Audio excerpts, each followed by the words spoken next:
할렐루야. 오늘의 말씀은 이사야 61장 10절의 말씀입니다.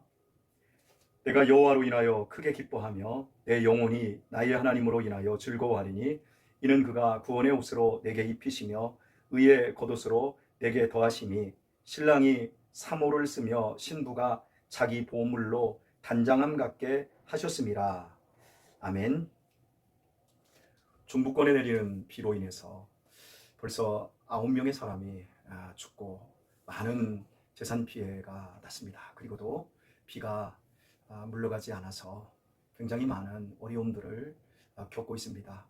코로나도 우리 인류가 예상하지 못했던 것이었고 또 이러한 120여 년 만에 우리나라의 기상 관측사상 중부권에 가장 많은 비가 내리는 이러한 기후 변화, 기후 이상들이 점점 일상화되어 가고 있는 현실 속에 있습니다. 곧 하나님께서 말씀하신 이 세상을 의로 심판하실 그날이 가까워 오고 있는 것입니다.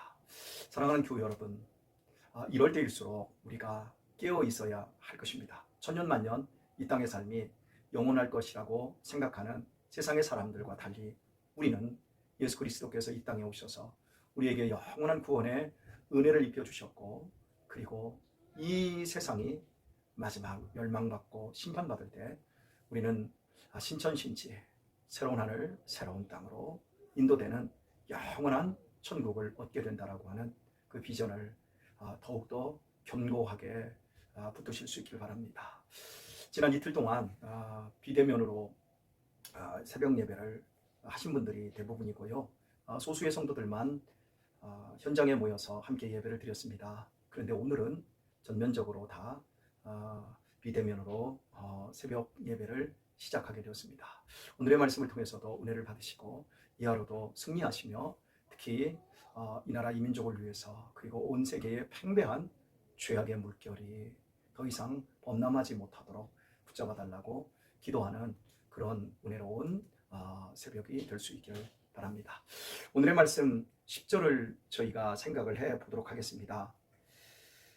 오늘 이사야의 기자는 오늘 본문을 통해서 나의 하나님으로 인하여 즐거워한다. 그리고 크게 기뻐한다. 내 영혼이 나의 하나님으로 인하여 즐거워한다. 이렇게 두 번 연속해서 같은 이야기를 해주고 있습니다. 성경에서 같은 이야기를 두 번 반복하는 것은 절대적인 기쁨, 결코 외식이나 허위가 담겨 있는 것이 아니라 진짜 백이 즐거움, 기쁨을 표현할 때 그 두 번 강조하는 것은 진짜라는 이야기를 하는 것입니다. 내가 여호와로 인하여 크게 기뻐하며 내 영혼이 나의 하나님으로 인하여 즐거워하리니, 그리고 나서 곧바로 그 이유를 설명해 주고 있습니다. 이는 그가 구원의 옷으로 내게 입히시며 의의 겉옷으로 내게 더하심이, 하나님께서 구원의 옷으로 내게 입혀주신다 말씀하고 있습니다. 또한 의의 겉옷으로 더하여 주시기에 즐겁다, 기뻐한다, 이렇게 표현하고 있습니다. 특별히 하나님께서 우리를 구원하시는 것, 죄에서 속죄하시는 것, 그리고 우리에게 영원한 생명을 주시는 것, 그리고 하나님의 기업을 선물로 받는다라고 하는 이런 십자가로 말미암은 대속의 여러 가지 표현들이 있어요. 그 중에서 하나가 우리에게 그리스도로 옷 입혀주신다, 의의 옷을 입혀주신다. 특별히 요한계시록에 보면 흰옷으로 입혀주신다. 이렇게 옷이라고 하는 인간이 생존하는 데 있어서 절대적인 이러한 필요물을 가지고 우리의 구원을 설명해 주십니다. 그 이유가 무엇일까요? 그것은 창세기에서 찾게 되었습니다. 아담과 하와가 범죄한 이후 짐승의 옷으로 하나님께서 아담과 하와를 입혀주시거든요. 그것은 곧 인간의 허물과 죄를 가려주실 예표. 짐승의 옷은 가죽입니다. 그러면 그 가죽은 필히 짐승이 죽어야만이, 짐승의 몸에서 벗겨내야만이 되어지거든요. 그런 것처럼 우리를 죄 가운데서 건지시려고 한다면 반드시 누군가가 죽어야 되는데, 그 누군가가 예수 그리스도, 여자의 후손으로 오셔서 십자가에서 못 박혀 죽으시사 사단을 박살내시고 우리에게 영원한 구원의 옷을 입혀주실 것, 그것을 상징하는 겁니다. 그래서 신약 성경에서 계속해서 옷이라고 하는 것으로 우리의 구원을 설명합니다. 탕자가 허랑방탕하게 아버지를 떠나서 인간 말종으로 살다가 다시 회개하고 아버지 집으로 돌아오지 않습니까? 그때 그 아버지가 제일 먼저 해주는 건 그 아들에게 새 옷을 입혀주는 거였어요. 이렇게 옷이라고 하는 것은 우리의 구원을 의미하는 건데 책임을 거기에 담아내고 있는 것이요. 하나님께서 나에게 구원의 옷을 입혀주신다. 내가 만들어서 입는 옷이 아닙니다. 아담과 하와가 범죄한 이후에 무화과로 옷을 해입지 않았습니까? 무화과 잎은 가시가 있습니다. 자기 몸을 찌릅니다. 아무리 이 세상에 인간이 만든, 인간이 할 수 있는 좋은 옷이 있어요. 그 옷들은 결국 나를 찌릅니다. 이 세상에 있는 옷은 내 허물과 내 부끄러움을 가려주지만 죄까지는 가려지지 않습니다. 그리고 안에서 썩습니다. 하지만 그리스도로 말미암는 옷은 우리의 속을 바꿔버립니다. 결코 썩지 않게 합니다. 그리고 우리의 인생을 그 좋은 옷으로, 구원의 옷으로 갈아입혀 주셨듯이 우리의 속도 완전히 갈아치우셔서 그리스도의 사람을 만들어 주십니다. 그런데 오늘 표현 속에 의의 겉옷으로 내게 더하심이 더해 주신다, 이런 표현을 쓰고 있어요. 한 번 구원의 옷을 입혀준 것으로 끝나는 것이 아니라 계속적으로 반복해서 구원의 옷을 입혀주신다라는 의미입니다.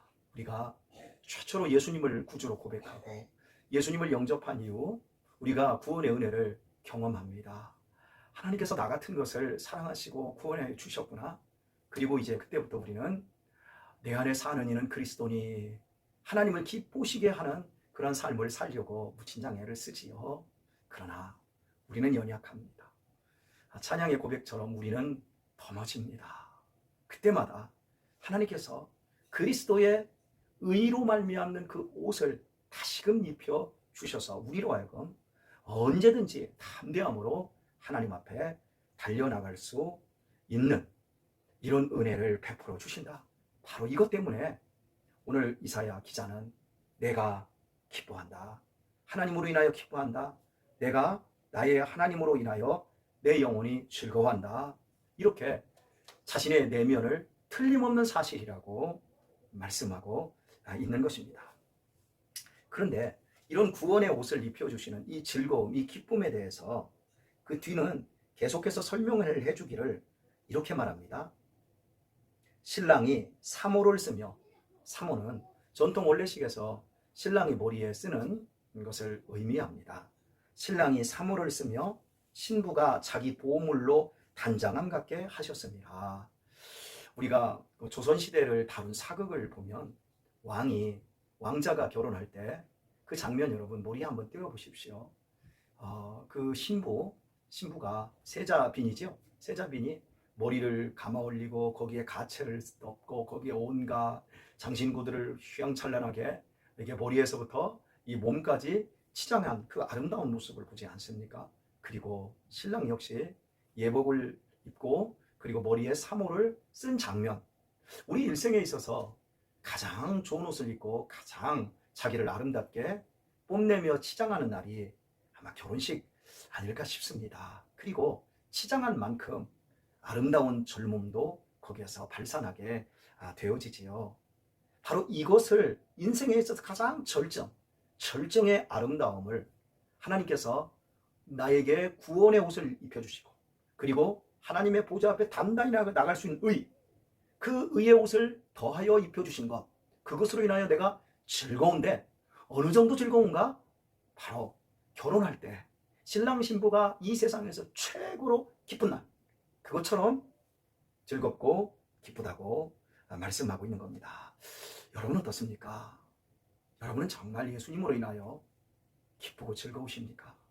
정말 예수님의 구원을 인하여 여러분은 그 어떤 것과도 바꿀 수 없는 기쁨과 환희가 여러분 안에 있습니까? 아무도 우리를 참소할 수 없습니다.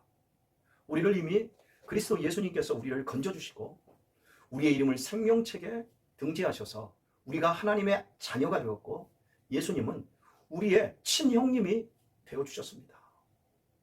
신분은 바뀌지 않습니다. 우리가 자녀를 생산하고 자녀들과 함께 어린 시절 또 한때를 보냅니다. 그리고 다 장성해도 절대 그 부모 자식이라고 하는 건 그 신분은 변할 수 없습니다. 떨어져서 살 수는 있을지어도 절대로 그 자녀가 부모가 그 신분은 바뀌는 것은 아닙니다. 입양을 통해서도 마찬가지입니다. 저는 입양한 자녀들을 키우고 있지만 어떻게 이 부모 자식이 연결이 되어 있는데 이것이 어떻게 지워질 수 있겠습니까? 지울 수 있는 방법이 없습니다. 벌써 저는 우리 자녀들과 10여 년을 함께 살았습니다. 배로 나왔든 가슴으로 나왔든 똑같은 자식이고 똑같은 부모의 책임으로 제가 자식들에게 좋은 옷을 입혀주기를 원하고 자식들에게 좋은 교육을 해주기를 원하고 격차가 없습니다. 우리 자식들이 그리스도 예수 안에서 저와 같이 하나님의 은혜를 알고 그 은혜를 누리는 자식들이 되는 것, 제가 그런 것을 소원으로 가지고 있습니다. 이렇듯이 한번 우리를 구원의 옷으로 입히시고 계속해서 의의 옷으로 더하여 주시면서 하나님은 우리를 책임지고 계십니다. 우리를 보호하고 계십니다. 천국 가는 그날까지, 세상의 마지막 날까지 하나님은 우리를 지키시고 우리를 보호하신다는 사실을 우리가 기억해야 할 것입니다. 자, 그런데 우리가 요한계시록을 보게 되었으면 마지막 때에 하나님께서 심판을 하시는데 점진적인 형태로 심판을 해 나가십니다. 7이라는 그 숫자를 쓰시고 도장을 찍은 7인, 도장인자입니다. 7인을 하나씩 뗄 때마다 무시무시한 재앙들이 이 땅에 펼쳐지게 되어지고 그리고 이 7인의 심판이 끝난 후에 다시 7나팔, 천사 7명을 동원하여 7나팔을 불게 하는데 나팔이 한 번씩 울릴 때마다 이 앞전에 7인의 심판 때에 살아남았던 사람들을 또 고통과 절규와 어마어마한 재앙 속으로 또 징계하는 이런 장면들을 봅니다. 그리고 마지막에 7대접을 천사가 땅에게 쏟았을 때 그때마다 어마어마한 재앙들로 세상이 초토화되어지고 그 울부짖음과 고통이 처연해집니다.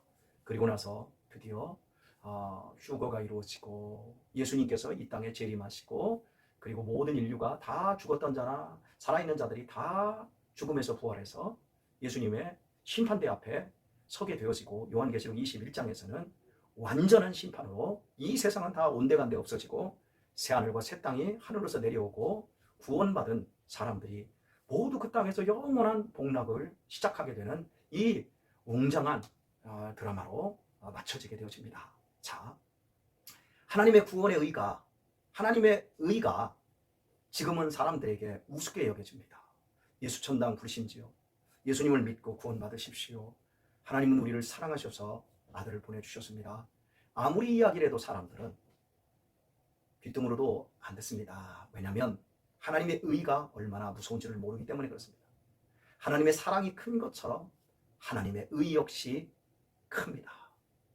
하나님은 오래 참고 기다리시며 한 영혼도 실족하고 한 영혼도 지옥에 떨어지는 것을 원치 않으시는 사랑의 하나님이십니다. 그래서 모든 사람들에게 믿음으로 말미암는 당신의 의의 옷을 입혀주시기를 원하셔서 저 같은 목사를 필두로 이 땅에 교회를 세우시고 수많은 믿음의 사람들에게 복음을 증거하게 하십니다. 언제든지 믿기만 하면 구원의 옷을 입을 수 있고 의의 옷을 더하여 입고 하나님의 보좌 앞으로 나아가 하나님의 자녀된 권세를 얻을 수 있습니다. 그럼에도 불구하고 사람들이 하나님을 그 사랑을 거부합니다. 그래서 점진적으로 7인과 7나팔과 7대접의 심판을 막 허락하는데요. 이게 점진적인 형태라고 했습니다. 점점 심판의 강도가 커지는데요. 강도만 커질 뿐만 아니라 한 가지 특징이 있습니다. 그것은 7인의 심판을 할 때는 아직까지도 긴가민가하고 정신을 못 차리고 그리스도께로 돌아올까 말까 하는 이런 사람들, 그리고 또 교회 안에 있어도 그리스도의 옷으로 온전히 입지 않고 세상의 옷과 그리스도의 옷을 겸하여 입은 사람들, 바로 그 사람들이 하나님 앞에 진정으로 회개하고 거듭나서 하나님께로 돌아올 수 있도록 거의 대부분 믿는 사람들을 대상으로 해서 회개하고 초청하는 이런 형태로 심판이 진행되어집니다. 그런데 일곱 나팔부터 그 일곱 대접까지의 심판은 말 그대로 의의 심판입니다. 이제는 예수님을 거부한 사람들에게 기회가 없습니다. 이제는 끝난 겁니다. 그래서 하나님의 그 심판의 강도가 훨씬 세지고 사람들이 절규와 부르짖음으로 온 세상이 통곡의 바다가 되어지는 이런 장면, 여러분, 그것이 십자가입니다. 우리는 예수 그리스도를 생각할 때, 하나님의 사랑을 생각할 때 참 가슴이 애잔해지고 마음이 따뜻해집니다. 그런데요, 주님의 십자가 연장을 보십시오. 주님이 우리를 위한 십자가, 그 고통, 그 죽음을 당하실 때 그 죽음은 내 형벌이에요. 하나님의 의 때문에 하나님의 아들이 그렇게 무참하게 무시무시한 고통을 당한 장면, 그 주님의 그 무시무시한 죽음이 있었기에 저와 여러분의 모든 죄가 그리스도 예수 안에서 다 덮어지고 구원의 옷으로, 사망의 옷이 구원의 옷으로 바뀌어지고 불의의 옷이 의의 옷으로 바뀌어진 겁니다. 그러니까 이 의의 옷을 거부한 사람들에게는 예수님께서 십자가에서 당하신 그 고통, 그게 지옥의 고통과 같은 건데 그 고통을 모든 인생이 거부하면 당할 수밖에 없다라고 하는 겁니다. 사랑하는 교우 여러분, 참 예수님 믿고 의의 옷으로 갈아입은 사람으로 살아가기가 힘들다고요? 아닙니다. 힘들지 않습니다. 참 예수 믿고 참 믿음 생활하기가 너무너무 힘든 것 같아요. 여러분, 그렇게 고백하시는 분들은 아직 정신을 못 차리신 분입니다. 깨어 일어나야 됩니다. 깨어 있어야 됩니다. 일어나야 됩니다. 깨어 있다라고 하는 표현도 성경에서 보면 다 옷으로 설명하고 있어요. 특별히 라오디게아 교회 교인들, 굉장히 부유한 사람들이었습니다. 좋은 옷으로 옷 입고 많은 것들을 치장했습니다. 그런데 그들이 영적으로는 그들이 너희들 헐벗었다, 너희들 빨리 옷을 사 입어라, 이렇게 얘기해요. 그러면서 사대교회를 통해서는 살았다는 이름은 있으나 사실은 죽은 자로다, 이렇게 하나님이 그들에게 경고하십니다. 그러면서 그 사대교회를 하나님께서 이렇게 망하게 문 닫게 하시지 않는 이유를 설명하기를, 그래도 이 교회 안에 흰옷을 입은 몇몇 사람이 있기 때문이다, 이렇게 말합니다. 이렇게 우리가 마지막 시대를 살아가면서 깨어있다라고 하는 것은 이렇게 옷으로 설명하고 있어요. 여러분, 깨어있으셔야 합니다. 우리가 사는 날 동안 우리가 신앙생활하기 어렵다고요? 절대 그렇지 않습니다. 우리가 세상에 대해서 쓸데없는 옷을 입으려고 라우디가 교인들처럼 양복이나 입고 뭐 좋은 건 입고 막 명품으로 치장하려고 하니까, 우리가 그런 것들도 다 누려보지 못한 상태에서 신앙생활 하려고 하니까 우리에게 신앙생활이 어렵지요. 그런 것들이 나중에 마지막에 불탈 때 아무것도 아니라고 하는 사실을 알고 내가 그리스도로 옷 입고 내가 그리스도의 사람으로 그리스도의 능력으로 내 인생을 꼴지어 내기를 원한다고 한다면, 우리의 신앙생활은 오늘 본문에서 이야기한 것처럼 내가 여호와로 인하여 크게 기뻐하며 내 영혼이 나의 하나님으로 인하여 즐거워하리니 기쁘고 즐거울 수밖에 없습니다. 틀림없이 그렇습니다. 세상에서 가장 좋은, 세상에서 가장 멋진 옷, 그 옷은 예수님으로 말미암아, 내가 예수님을 믿음으로 말미암아 입어지는 구원의 옷이라는 사실을 여러분 기억하실 수 있기를 바랍니다. 오늘의 말씀을 맺겠습니다. 저는 한일도인주간보호센터에서 오늘 설교하면서 제가 이런 내용으로 마지막을 장식을 했습니다. 그대로 제가 한번 재연을 한번 해보도록 하겠습니다. 어르신들, 여러분 지금 여러분의 이름으로 등기되어 있는 집에서 여러분이 아마 사실 겁니다. 그런데 여러분이 지금 너무 연로하시고 몸이 병약하셔서 대부분 딸 집이나 아들 집에 사시고 계실 겁니다. 그런데 말입니다, 그 분명히 여러분의 이름으로 등기되어 있는 여러분의 집입니다. 이 세상에서 가장 편한 장소가 어디입니까? 집 아닙니까? 그런데 여러분, 지금 여러분이 정말 여러분의 집이 편하십니까? 아니면 한일도인 주간보호센터 여기가 편하십니까? 여러분, 그분들이 뭐라고 대답하셨겠습니까? 여기가 편하다고. 여러분이 저녁에 여기서 일과를 마치고 집에 들어가셔서 자녀들과 함께 밥을 같이 드실 수도 있고 혼자 드실 수도 있을 겁니다. 그리고 나서 방에 들어가시면 다음 날까지, 여기 올 때까지, 여기 오기만을 기다리며 숨 죽이고 계시지요? 이렇게 얘기했더니 어른들이 다 그렇다고 심울한 표정으로 고개를 끄덕끄덕 하십니다. 여러분 속지 마십시오. 이 세상이 여러분의 집 아닙니다. 이 세상에 천년만년 살 것 같아서도 여러분 이렇게 늙고 병약해서 이제 이 세상을 제대해야 될 날이 오는데 여러분 어디로 가실 것 같습니까? 어르신들, 제가 하나 더 예화를 들도록 하겠습니다. 어르신들, 유치원 다니는 손자들, 증손주들이 있지 않습니까? 저녁 때 엄마 아빠가 이제 데리러 가지 않습니까? 아이들이 저녁 때가 되면 엄마 아빠를 기다립니다. 왜요? 엄마 아빠가 데리고 가야만이 자기 집을 갈 수 있으니까요. 낮에 안심하고 어린이집이나 유치원에서 아이들이 놀 수 있는 건 엄마 아빠가 데리러 온다라고 하는 믿음이 있기 때문에 그렇습니다. 그런데 말입니다. 엄마 아빠가 안 온다면 아이들은 어떻게 될까요? 물론 전화하고 해서 오라고 하겠지. 그런데 엄마 아빠가 잘못돼서 영영 데리러 올 수 없다면 아이들은 유치원에서 어떻게 될까요? 곧바로 미아 보호소로 가게 되어질 겁니다. 여러분, 아이들은 아무 힘이 없습니다. 그냥 아버지 엄마만을 기다리기만 하면 됩니다. 우리 어르신들, 이 세상에 예수님이 왜 오신 줄 아십니까? 하나님의 아들이 이 땅에 예수님 인간의 몸으로 왜 오신 줄 아십니까? 우리를 영원한 천국 하나님 아버지로 데려가시기 위해서 예수님이 오셨습니다.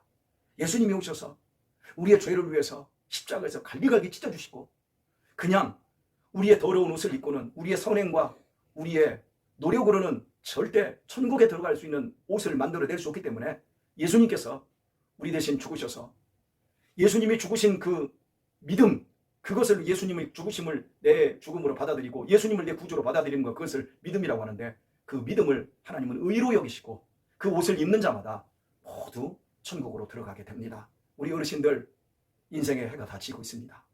여기에 제가 14년 동안 설교하면서 이 자리에 지금까지 왔던 사람들이 120여 명이 넘습니다. 지금 그분들 다 어디 가셨습니까? 저는 14년 동안 이곳에서 복음을 전하면서 여기 계셨던 분들이 천국으로도 이사했을 것이고 지옥으로도 끌려갈 수도 있습니다.